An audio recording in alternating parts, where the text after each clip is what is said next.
واپس آتے ہیں اقامت دین کی طرف. آپ نے یہ بات بتائی کہ اختلاف یہاں پہ بھی آ سکتا ہے کہ وہ فرض ہے، فرض عینی ہے. ایک جو ایشو عام عوام کو، خاص طور پہ ہماری طرح جو ینگ جنریشن ہے، اس کا ایک ڈسکنیکٹ ہے. وہ یہ ہے کہ کون سا دین، کون سا فرقہ ہوگا، کون سا تھاٹ پروسیس ہوگا، کس قسم کا دین ہوگا. کیا ہم ریڈیکلائزیشن کی طرف جا رہے ہوں گے؟ جو بات ڈاکٹر اسرار سے یا علامہ اقبال سے ہمیں ملتی ہے وہ کافی فلاسافیکل ہے، وہ کافی ماڈرنائزڈ بھی ہے. لیکن جب ہم امپلیمنٹیشن کی بات کرتے ہیں تو ہمیں ریڈیکلائزیشن نظر آ جاتی ہے. سم واٹ اور سم ہاؤ ہمیں پتہ چلتا ہے، جس طرح آپ نے خود اگزامپل دی کہ شیعوں میں بھی اور سنیوں میں بھی دونوں طرف ہمیں ایکسٹریمزم نظر آئی ہے جب بھی اس طرف پہنچے ہیں کہ وہ اقامت کے قریب آئیں. دیکھیے، جب بات آپ کریں گے اقامت دین کی تو پہلے کانسیپٹ کو سمجھ لیتے ہیں کہ اقامت دین کا مطلب کیا ہے. یعنی آپ کے پاس کوئی نظام ہے جو آپ نے نافذ کرنا ہے. بالکل ٹھیک ہے. اور پہلے سے ایک نظام موجود ہے. بالکل ٹھیک ہے. اور پہلے سے جو نظام موجود ہے وہ آخر موٹیویشن کچھ لوگوں نے جن لوگوں نے اسے کھڑا کر کے رکھا ہے، ان کی موٹیویشن کی بنیاد کیا ہے؟ ان کا ویسٹڈ انٹرسٹ. بالکل ٹھیک ہے. ٹھیک ہے، جو بھی نظام قائم ہوتا ہے اس کے ساتھ کسی نہ کسی کا تو کوئی نہ کوئی ویسٹڈ انٹرسٹ ہوتا ہے. تو یہ بات تو طے ہے کہ ساری عوام بھی متفق ہو جائے نا، انہوں نے پوزیشن نہیں چھوڑنی ہے. اور جبریل علیہ السلام بھی سمجھائے تو انہوں نے سمجھنا نہیں ہے. ٹھیک ہے، میں آپ کو سادی سی بات بتاؤں. میں جاگیردار ہوں، بڑی پریکٹیکل سی بات ہے. میں جاگیردار ہوں. آپ نے مجھے آ کے کہا نماز پڑھنے چلو، میں کہا چلیں پڑھتے ہیں. آپ نے مجھے بہت اچھی طریقے سے کسی طرح قائل کر لیا حج کرنے چلیں، میں کہا ٹھیک ہے یہی ہوگا، ذرا تھوڑا ہم VIP والا حج کر لیں گے. ٹھیک ہے چلیں گے، حج بھی کریں گے. آپ نے مجھے کہا چلا لگاؤ، میں کہا 40 دن چلیں.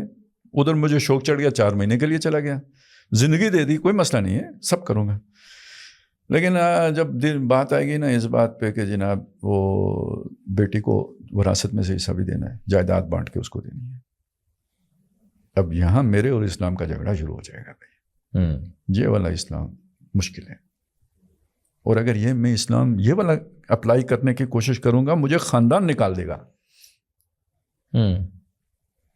میری بات مجھے ٹھیک لگ رہا ہے، وہاں تک ٹھیک ہے، وہاں تک ٹھیک ہے. مطلب یہ پورے خاندان کا انٹرسٹ ہے نا اس کے اندر.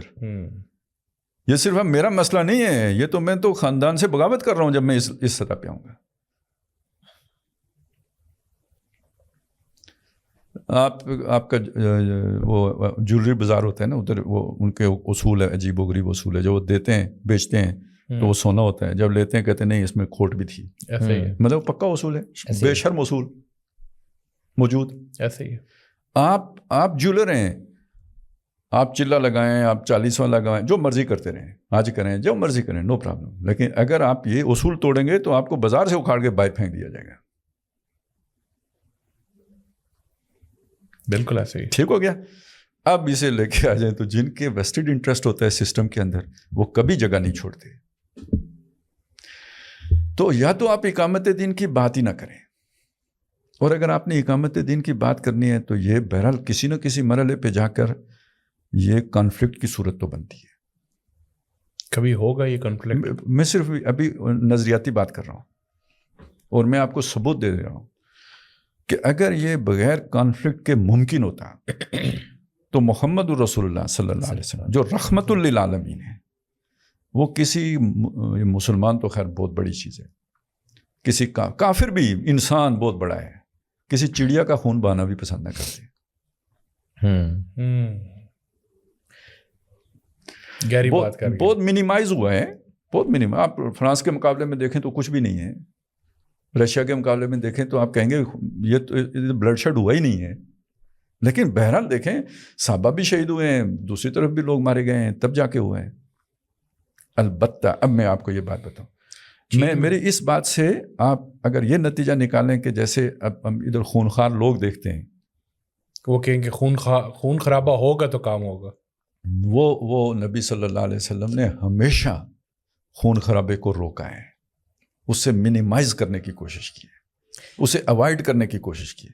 ایون اس سے بڑی مثال کوئی نہیں ہو سکتی. آپ نے عمرہ کرنے گئے ہیں اور آپ اپنے 1400 ساتھیوں کو عمرہ کیے بغیر واپس لے آئے ہیں کہ کوئی بات نہیں ہم اگلے سال کر لیں گے، صلاح کر کے آ گئے. اور اللہ نے کہا کہ اگر لڑتے تو تم جیتتے، لیکن بہت سے لوگ مارے جاتے ہیں. تو جب ہم یہ بات کریں گے نا کہ بہرحال اس میں کچھ نہ کچھ وہ خون گرتا ہے، تو اس سے مراد وہ کوئی خونخوار لوگ تیار کرنا نہیں ہوتا. میں یہ بات کئی دفعہ میں نے کہی ہے کہ دیکھیں یہ جو ہوتا ہے نا، قرآن مجید نے صحابہ کرام کی جو خصوصیت بیان کی ہے وہ کیا ہے؟ اشداء علی الکفار رحماء بینہم، ایک آدمی کی دو کوالٹیز اور متضاد. وہ بیک وقت رحم دل بھی ہے اور سخت دل بھی ہے. اس کا مطلب ہے وہ اتنا اپنے اوپر اس کا کنٹرول ہے، وہ جذبات سے چلنے والا بندہ نہیں ہے. اس کو کوئی خاص ٹریننگ نہیں ہو گئی ہے کہ جس ٹریننگ سے وہ باہر نکل کے قدم نہیں اٹھا سکتا. وہ کسی باکس کا قیدی نہیں ہو گیا ہے. اس نے یہاں سے فیصلہ کرنا ہے کہ کہاں سختی کرنی ہے، کہاں نرمی کرنی ہے، اور کتنی سختی کرنی ہے اور کس حد تک رکھنا ہے. ایک کنٹرولڈ عمل ہے اس کا سارا. آپ انٹیلیجنس جسے ہم کہتے ہیں، ظاہر ہے یہ انٹیلیجنس کیوں کہتے ہیں؟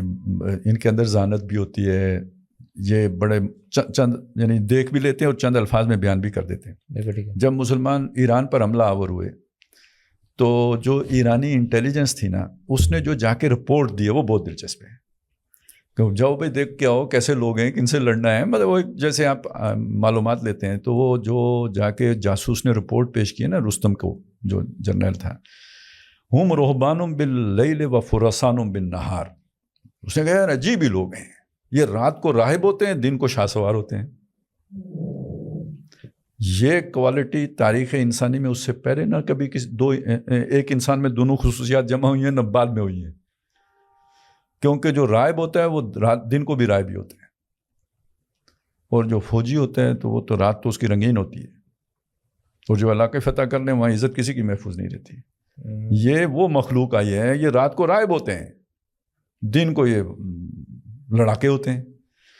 اب اس والے لڑاکے کو جو رات کو رائب بن جاتا ہو، میرا خیال ہے معروف معنی میں جو ریڈیکلائزیشن کا معنی ہے اس پہ تو یہ فٹ نہیں ہونا چاہیے میرا خیال. اور اب میں آتا ہوں اس بات کی طرف. اگر آپ نے یہ انقلاب برپا کرنا ہے تو دیکھیے کتنی مشکل ٹریننگ کرنی ہے آپ نے.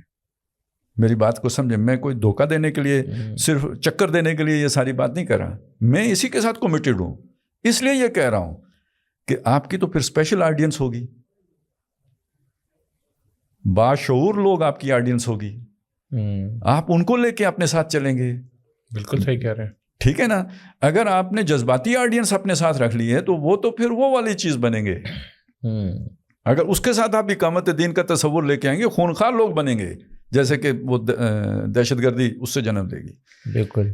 تو آپ کو بہت ہی وہ لوگ جو باشعور اس درجے میں ہوں کہ اپنے جذبات کے اوپر ان کا کنٹرول ہو، دل کرتا ہو. دیکھیں نا حضرت علی کا کیسا، مجھے اچھا ہوا یاد آ گیا وہ واقعہ جو ہے کہ بندے نے گرا لیا، لڑائی ہو رہی ہے، گرا لیا اور سینے پہ چڑھ کے بیٹھ گیا. اب ایک ہی کام باقی رہ گیا، گردن تن سے جدائی باقی رہ گیا نا. اس موقع پہ اس نے تھوکا، آپ نے چھوڑ دیا. وہ بھی حیران ہو گیا، یار یہ کیا چکر ہے.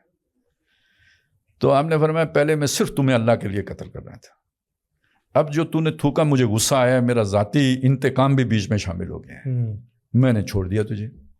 آپ کنٹرول کا لیول چیک کریں.